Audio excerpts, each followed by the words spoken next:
esta entrevista, el analista político y académico de la USACH, Marcelo Mella Polanco, reflexiona sobre el incierto panorama de la carrera presidencial en Chile, señalando que esta es más un síntoma de la crisis política que un motor de transformación. Mella analiza las dificultades estructurales del sistema político chileno, como la fragmentación partidaria, el debilitamiento del presidencialismo y el peso de lo emocional sobre lo racional en las decisiones electorales. Desde esta perspectiva, evalúa las candidaturas de Janet Jara y José Antonio Kast como los principales contendores de cara a noviembre. Mientras destaca el carisma y capacidad de conexión de Jara con el electorado joven, advierte que Kast busca ampliar su base, moderando su imagen sin alienar a su sector más duro.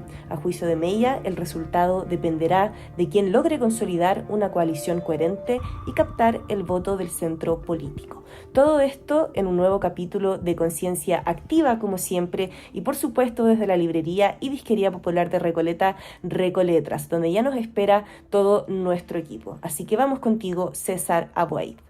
Todo el equipo de concienciaactiva.cl desde Recoletras, y al decir Recoletras, estamos hablando de la librería y disquería popular de Recoleta, aquí en Recoleta 2774. Y cuando digo todo el equipo, el periodista Ociel Moya, nuestro productor Patricio Bacaro, nuestro técnico Jorge Rojas Cañete, nuestro técnico Vladimir Araya, que además que se encarga de todo el montaje del programa, y nuestra periodista que hizo ya la presentación, la querida Catalina Araya. Y hoy día un invitado importante para nosotros desde este lugar donde se democratiza el pensamiento. Me refiero al analista político Marcelo Mella, 27 años en la Universidad de Santiago. Así es, muchas gracias, muchas gracias. ¿Cómo haces para no caer en esa, como dicen, en esa zona de confort después de 27 años haciendo clases, etcétera, y no empezar como a repetir lo mismo, si ya se De todas maneras. No, mira, lo que pasa es que los profes hacemos más que clases, hacemos investigación, publicaciones, vinculación con el medio. Esta conversación que estamos iniciando ahora es también parte del trabajo de los y las profesoras de contrato regular, digamos, por decirlo, de vínculo regular con la universidad. Y nos interesa que lo que nosotros hacemos en términos de investigación, la comunidad también lo pueda conocer. Entonces, yo diría que es mucho más que ir a hacer clases.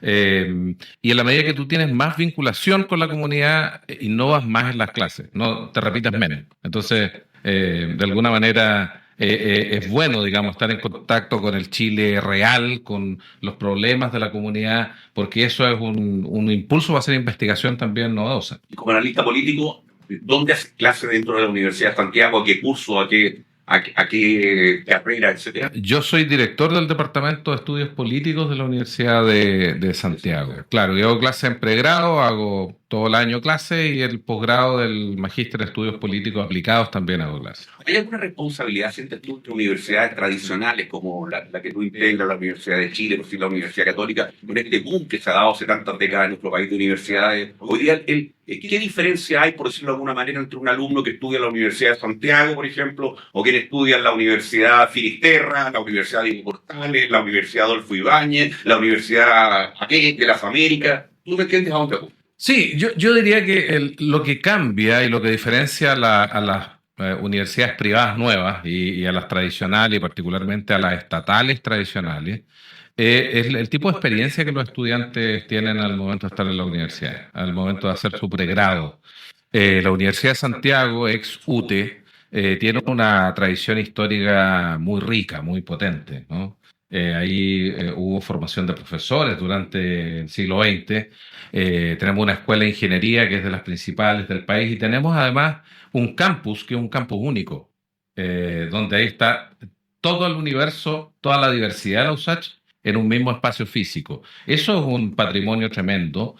Nosotros conmemoramos, por ejemplo, el 11 de septiembre con un recorrido por el campus donde vamos deteniéndonos los sitios históricos, particularmente vinculados al golpe de Estado. Toda la gente que cayó ahí, que fue detenida, y se hace una procesión que es realmente el rescate de la fuerza patrimonial que tiene la USACH en la historia de Chile, del papel que ha jugado. Y eso le da al estudiante un sentido de pertenencia que es muy particular, ¿ah? Yo me siento muy orgulloso de estar ya casi 30 años en la Universidad de Santiago. Entré a la USACH flaco y sin hijos, y ahora estoy, como me pueden ver, y con 3 hijos ya en la universidad. Todavía. Más seteadito, más seteadito. Bueno, con todo tu estudio, que un poco ya decía Catalina en la presentación, te ha abogado fundamentalmente el tema de historia, de Sí. la economía, un tema que ya han pasado algunas semanas. ¿Qué visión tienes hoy día de lo que es la carrera presidencial? Está la primaria de la centro-izquierda, los distintos candidatos que se presentan, lo que pasa con la derecha. ¿Qué imágenes te recorren ahí tu interior? Bueno, yo diría que la carrera presidencial hoy día en Chile es más un síntoma, un reflejo de la crisis política que un factor de cambios. No está garantizado que el próximo gobierno, del color político que salga, pueda superar los problemas que ha tenido el presidente Boric. Es cierto que el gobierno ha cometido errores y ha cometido errores grandes, ¿no? Uno que uno puede tener a la vista, César, es la constitución de una coalición con una cierta coherencia programática, no simplemente una sumatoria de escaños parlamentarios, sino con ciertas ideas comunes, con cierto sentido de urgencia de cuáles son las leyes o los proyectos de políticas públicas que hay que priorizar. Eso no es el oficialismo. Y uno podría, siendo quisquilloso, podría preguntarse si el oficialismo existe. Y hay argumentos para decir que no existe, que es simplemente una pegotina de partidos, que tú lo puedes ver que proyectos que se negocian con la derecha, por ejemplo, son rechazados por el ala más de la izquierda del oficialismo, y viceversa, proyectos que se construyen con una mayoría hacia la izquierda, finalmente se caen por el lado del PPD y del socialismo democrático. Entonces, hay una tensión permanente que hace que el presidente Boric tenga una pequeña oposición bilateral dentro del oficialismo. Esto es algo muy curioso. Entonces, hace muy difícil el gobierno, porque además los gobiernos en Chile se eligen hoy día en segunda vuelta presidencial. Eso significa que son todos gobiernos de minoría. ¿Por qué ocurre eso, César? Ocurre porque tenemos un sistema de partidos fragmentado que llega al punto más alto de fragmentación de toda la historia de Chile. O sea, nunca Chile ha estado más fragmentado que hoy día. Ni siquiera en Ibáñez en el 52, 53. Ni siquiera ahí. Que son momentos, ni siquiera en la década del 20. Nunca, como ahora, Chile tuvo un parlamento más fragmentado que hoy. ¿Y eso tiene efectos en los costos de gobernar? Por supuesto que sí. Entonces, quien se siente en el Palacio de la Moneda, quien llegue a la moneda, del sector político sea, va a tener que enfrentar restricciones para cumplir el programa. Y eso es un tema que el sistema de partidos hoy día en Chile no está dando respuesta. Se necesita una reforma política. Con la reforma política no ganas ni medio voto. Estoy de acuerdo, estamos de acuerdo.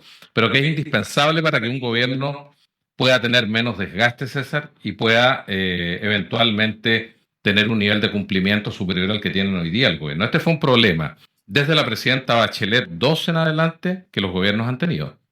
Y que si no se hace una buena reforma política, lo van a seguir teniendo hacia adelante. Entonces, ¿Es una buena reforma política para ti? yo diría que la reforma que se implementa desde el 2017 exacerba los problemas que ya teníamos. Teníamos una tendencia. Chile siempre ha sido un país de gobiernos de presidencialismo de coalición, de gobiernos de bloques políticos, no de partidos. La única excepción ha sido Eduardo Frei Montalva, el 64. Entendiendo que esa es como la característica, uno tiene que entender por qué ocurre eso. Chile ha sido un ejemplo en el mundo de régimen presidencial con multipartidismo. Ese es como digamos, el examen médico de Chile. La literatura te dice que cuando hay combinación de multipartidismo con presidencialismo, los gobiernos caen. En Chile no ha ocurrido eso. Y Chile es un ejemplo de estabilidad del presidencialismo, siendo una excepción a la regla. ¿Ok? Pero después de la reforma del 2017, la fragmentación se dispara. Entonces, creo que es una mala reforma. ¿Cómo sirvió esa reforma del 2017? Muchos pueden decir. La reforma del 2017 es la reforma que termina con el mayoritario, con el régimen binominal. El famoso binominal. Exactamente, con unas herencias de la dictadura. ¿Ok? Es cierto que algunos remedios son peor que la enfermedad. Eso es cierto. Porque el problema que nos genera ahora son, básicamente es un parlamento de pequeños partidos, de partidos de un dígito. En eso también ha sido afectado el oficialismo. Y la clave de esta reforma es que existen circunscripciones, distritos, que son de magnitud variable. En el sistema mayoritario binominal tenías 2 senadores y diputados por cada distrito. Y hoy día, dependiendo del tamaño de la población, tienes magnitud de distrito variable. Y en algunos distritos tienes 6, en otros tienes 8. O sea, no está bien representada la democracia. No, lo que digo es que permite la entrada de partidos que son extremadamente pequeños. Y cuando el Parlamento se llena de partidos pequeños, lo que tienes tú son partidos que piensan en cómo defender ese piso para la próxima elección, no cómo construir mayorías. Eso es lo que estoy diciendo. Que un sistema, el actual, que genera incentivos para defender la sobrevivencia de los partidos y no para construir mayorías en favor de reformas o cambios que son de mayorías sociales en Chile. Es como pasa hoy día que tantos candidatos a la presidencia de la República. Exactamente. ¿Para qué va a estar mejor? Aparentemente, si uno tiene claridad, que va a sacar poco votos. O sea, el sistema hoy día se encarga de hacer posible las pymes políticas, ya sea a nivel de candidaturas presidenciales o de aventuras parlamentarias de pequeños partidos. Y eso es muy disfuncional para encontrar la sintonía con los grandes problemas de las comunidades, del pueblo, de la sociedad. Y alguien te puede decir, pero ahora estamos dialogando en concienciaactiva.cl desde Recoleta, la Librería y Librería Popular de Recoleta, con el analista político de la Universidad de Santiago, Marcelo Mella Polanco. Alguien te puede decir, pero esa es la democracia. Porque si yo no me siento representado ni por este sector, ni por este otro sector, ni por este otro sector, bueno, genero esta instancia de participación que este partido que se llama XX, y lo pongo ahí también. Claro, pero para escuchar mi punto de vista. No hay valores absolutos. Sí, es cierto que la representación importa mucho. La representación de la diversidad importa mucho. Pero también importa que los gobiernos que ganan las elecciones tengan la posibilidad de construir un respaldo mayoritario para cumplir el programa. Porque si no, lo que tú tienes es que cada elección la oposición tiene ventajas sobre el oficialismo. Entonces lo que tiene es una democracia pendular donde cada periodo es distinto al anterior. Y la oposición tiene ventajas sobre el oficialismo siempre.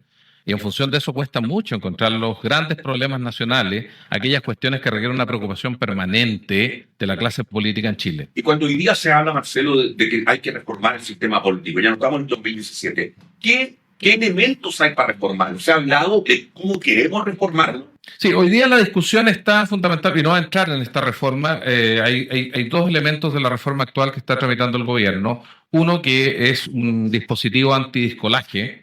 Si tú eres elegido por el partido A y renuncias al partido A como en el periodo parlamentario, entonces te quitan el escaño. ¿Ok? Eso probablemente eso va a pasar. Y eso es un mecanismo para empoderar a los partidos.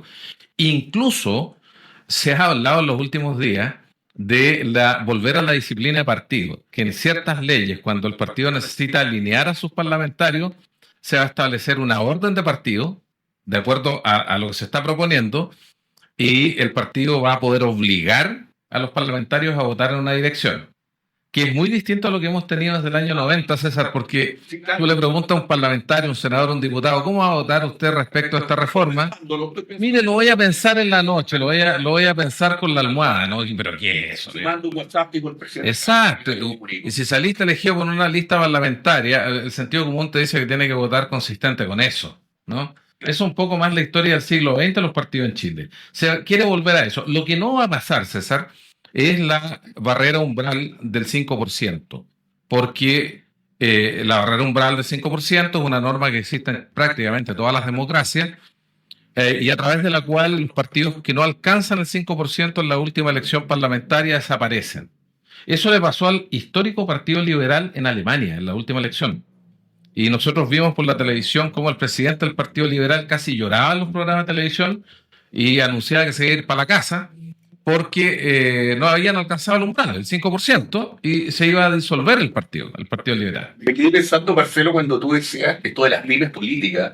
Por ejemplo, con todo el respeto del mundo, ¿el Partido Amarillo viene a ser una pyme política? Absolutamente.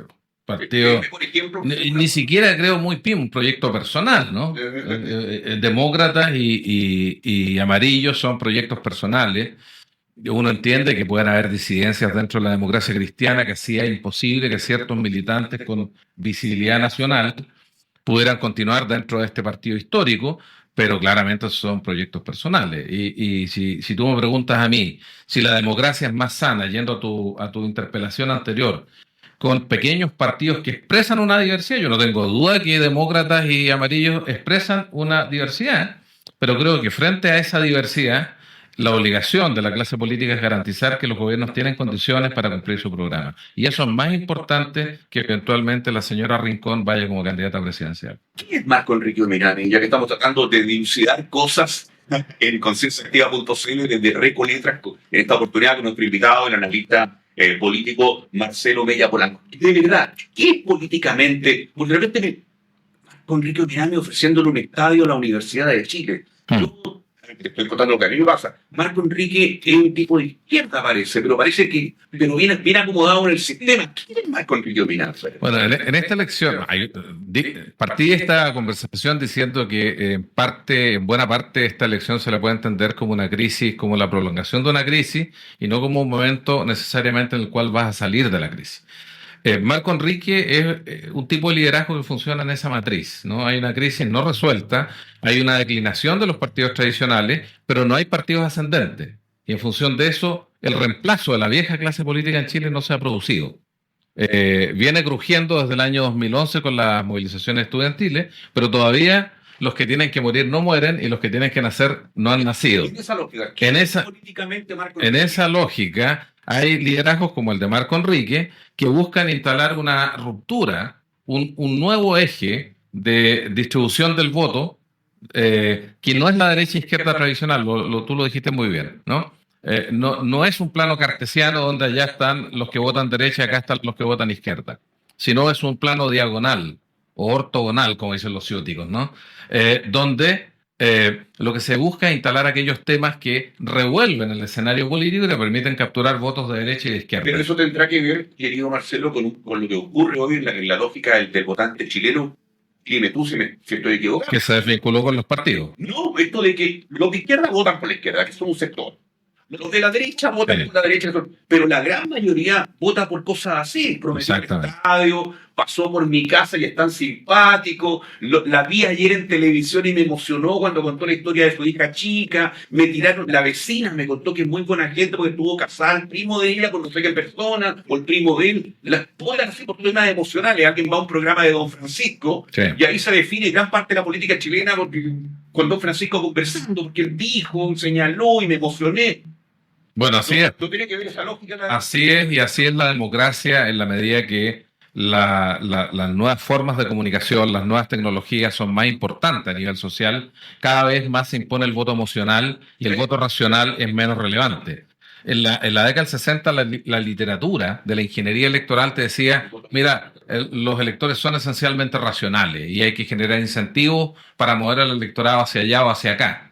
Hoy día lo que se cree es lo contrario, que básicamente los electores y las electoras funcionan en función de mecanismos emocionales y por lo tanto se busca polarizar para gestionar esa polarización. ¿Y Janet Jara es emocional?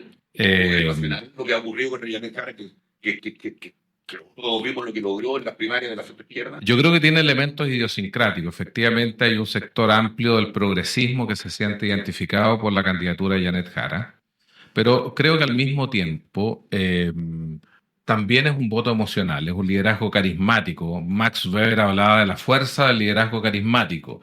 No cabe ninguna duda que ella es una muy buena candidata. Y en ese sentido te permite capturar, te permite construir ese eje diagonal del que estábamos hablando, ¿no? Que no es la derecha-izquierda tradicional. Y efectivamente Janet Jara se mete en voto centro-izquierda, tracciona voto centro-izquierda, está visto eso, y las encuestas te van mostrando que ella tiene particularmente una gran capacidad para entrar en el voto que está sub 30, menor a los 30 años. Ahí, a mi persona. A ti, exactamente. Electores como tú, César, no tienen el problema de la restricción si eres de derecha o de izquierda y tienen una alta propensión para votar por Janet Jara. Entonces, exactamente, es el target del conductor.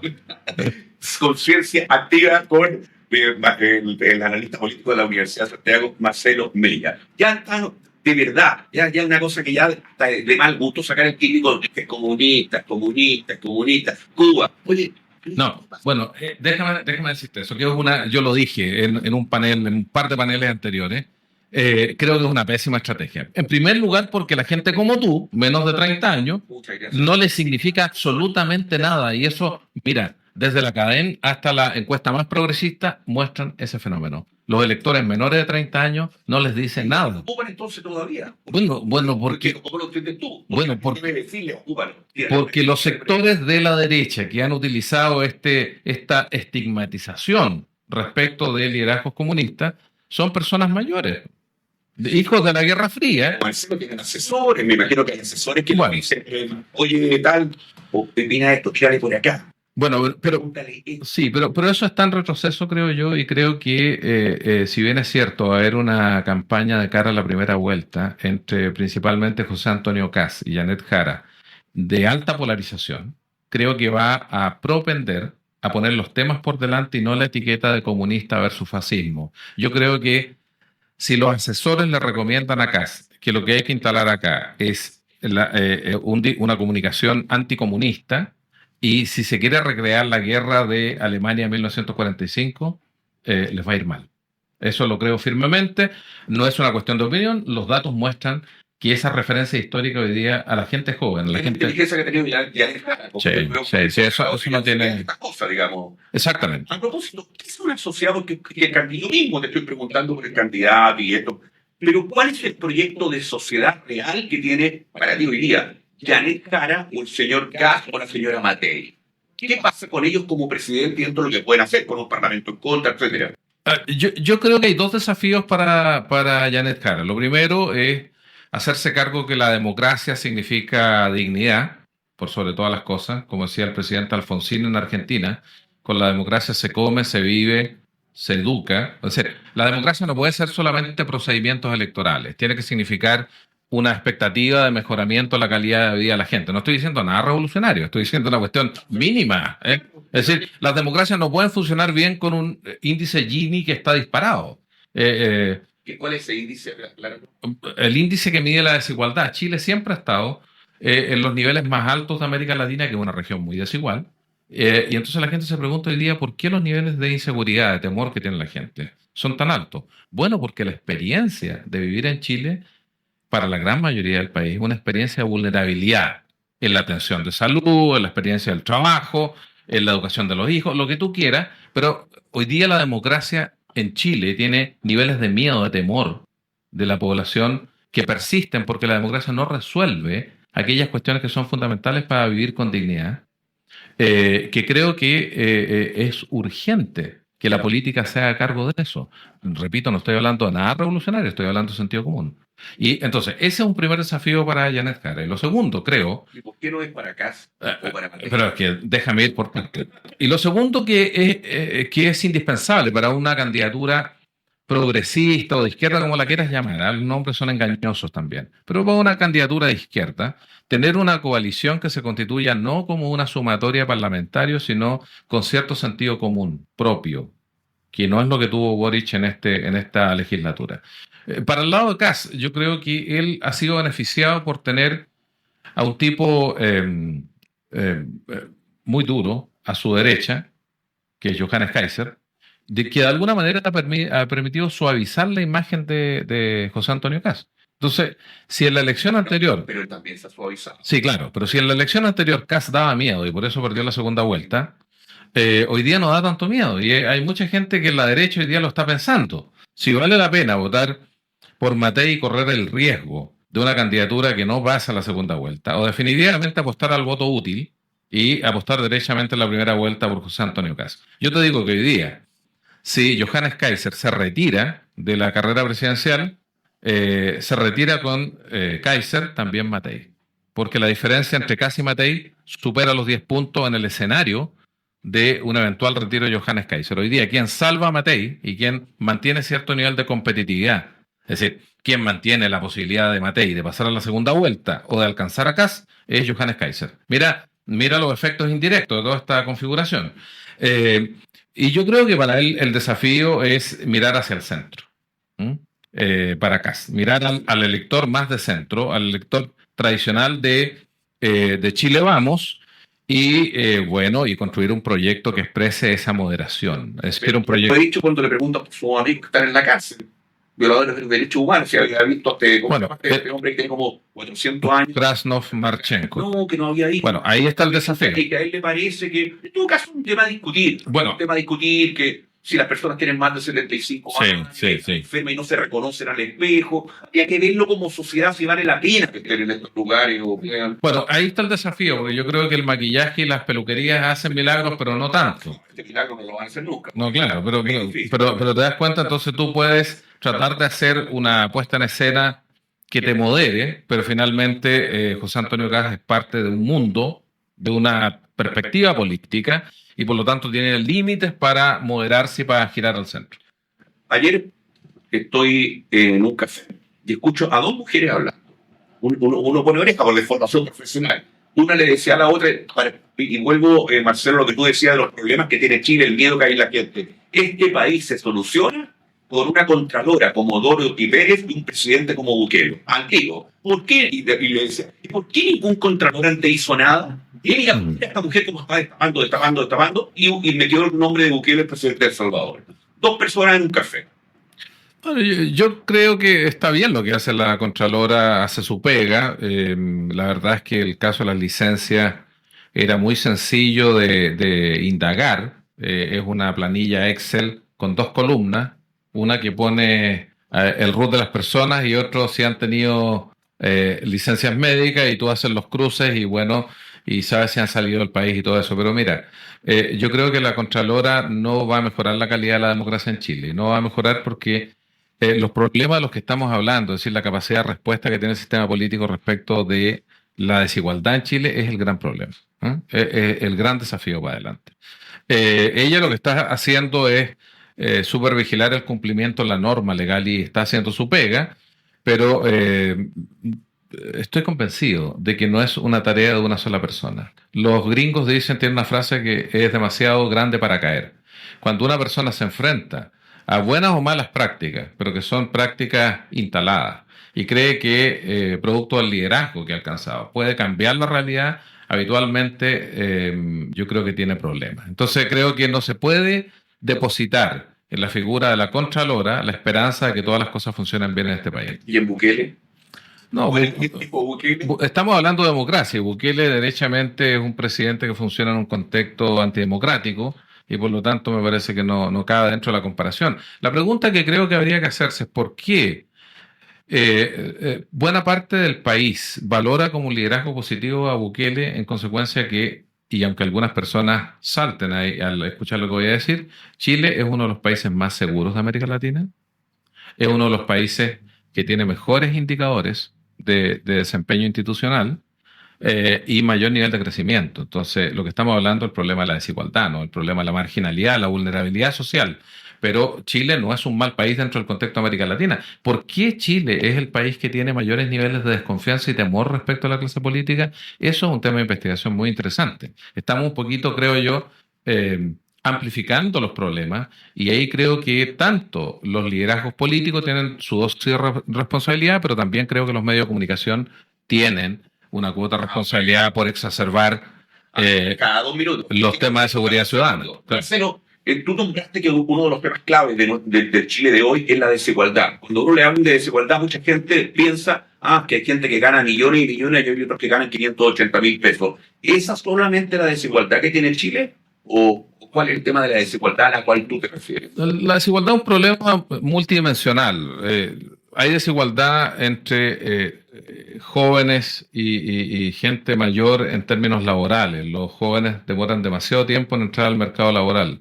Creo que hay desigualdad respecto de las mismas universidades. Hay distinto trato en Chile en las universidades, por lo tanto, las universidades estatales hoy día están bastante asfixiadas en el contexto de la gratuidad, que es una gran política, pero que restringe las capacidades financieras de las universidades. Entonces, nosotros tenemos una cantidad de legalidad que cumplir gigantesca. Tenemos desigualdad a nivel de pobladores y pobladoras. Las personas en Chile hoy día, dependiendo de la comuna en la que vivan, tienen distintas oportunidades y tienen distinto techo.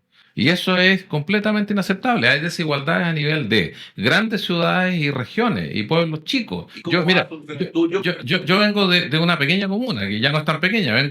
Estudié en Pichilemu. Y cuando yo salía a la universidad, salía una o dos personas. Con eso estoy dando cuenta de a qué me refiero con la desigualdad. Es decir, nacer en Pichilemu Hoy día no, hoy día prácticamente tenemos buenos colegios, pero lo que quiero decir es que la condición de origen en Chile sigue marcando. Pero ¿cómo no marcaría? ¿De qué manera podríamos igualar que una persona que vive en Las Condes, algo del área metropolitana, que por lo menos es la realidad que yo conozco, o que vive en una comuna periférica, tuvieran las mismas oportunidades o parecidas? Bueno, ¿De qué manera se arregla?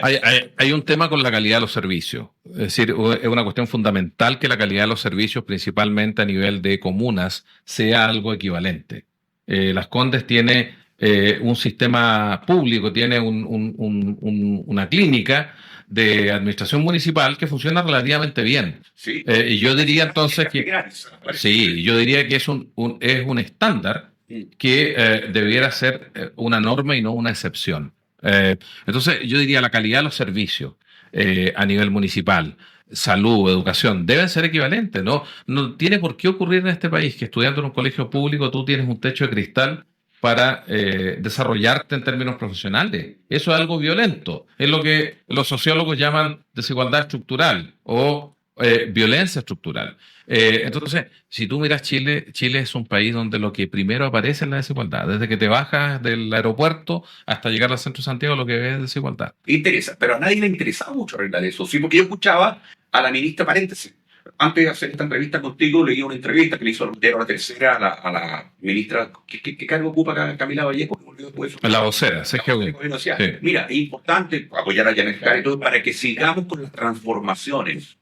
¿Cuáles han sido las transformaciones del gobierno de Gabriel Boric? No, es un gobierno de administración. Estoy diciendo también algo que mucha gente que nos escuche y que nos ve van a saltar, pero es un gobierno de administración con algunos avances o con algunos logros importantes, las 40 horas. Bueno, sí, hay 2, 3, pero yo diría que esa expectativa de grandes cambios estructurales no va a ocurrir y no va a ocurrir porque el gobierno estratégicamente ha cometido grandes errores. La idea de autopercibirse como un gobierno mayoritario cuando en definitiva es un gobierno de un 24%. Eso es lo que pesa el gobierno en el legislativo. Todo lo demás tú lo tienes que negociar. ¿Y con quién lo negocias? Con la derecha. Y por lo tanto es evidente que el cumplimiento del programa no va a permitir esos grandes cambios estructurales. Marcelo, con el escenario que tenemos hoy día, al estar conversando contigo, reitero, analista político, profesor en la Universidad de Santiago, un hombre con doctorado, todo ese tipo de cosas, en economía, en historia, Marcelo Mella Polanco. Con el escenario actual, ¿quién es el próximo presidente o presidenta de Chile? No quiero caer en estas cosas así como apuntarle, qué sé yo, pero con los elementos que se dan de análisis. ¿Qué perciben? Yo creo que la competencia está entre José Antonio Kast y Janet Jara. Creo que en términos de desafíos tácticos, el desafío de Kast es ganar la confianza del electorado más moderado. Yo creo que eso es muy complejo sin perder el electorado duro de él, ¿no? Por una parte.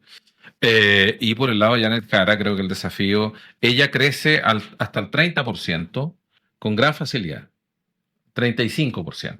Pero del 35 al 45 es otro desafío. Ya. Y ahí creo que pasa por consolidar un liderazgo que permita el apoyo de todo el progresismo, de todas las caras del progresismo. Y tanto Kast como Janet Jara, por último, querido Marcelo, con un parlamento en contra, ¿a qué podríamos aspirar los votantes, los de Jara y los de Kast, en tu análisis? A proyectos más moderados, a transformaciones más graduales. Y la nota preocupante, sin embargo, César, es que el centro político hoy día es un espacio vacío. Precisamente por lo que tú comentabas al inicio de la conversación, los referentes, los liderazgos de centro son proyectos personales, no proyectos ideológicos. Y yo lamento, o sea, yo creo que, yo no soy religioso, pero creo que las ideologías y la religión cumplen una función en la sociedad. No solamente en términos individuales, que te permite construir sentido, sino también en términos del funcionamiento general de la sociedad. Y tener un centro político que no se constituye en función de ideas, sino en función de intereses personales, es un problema para el país en su conjunto, porque no permite esa articulación que históricamente ha permitido que lo imposible sea posible en Chile, que un sistema fragmentado como el chileno, multipartidista, sea uno de los más estables de América Latina. A Chile le fue bien cuando tenías gobiernos de derecha o de izquierda, pero tenías un centro consistente.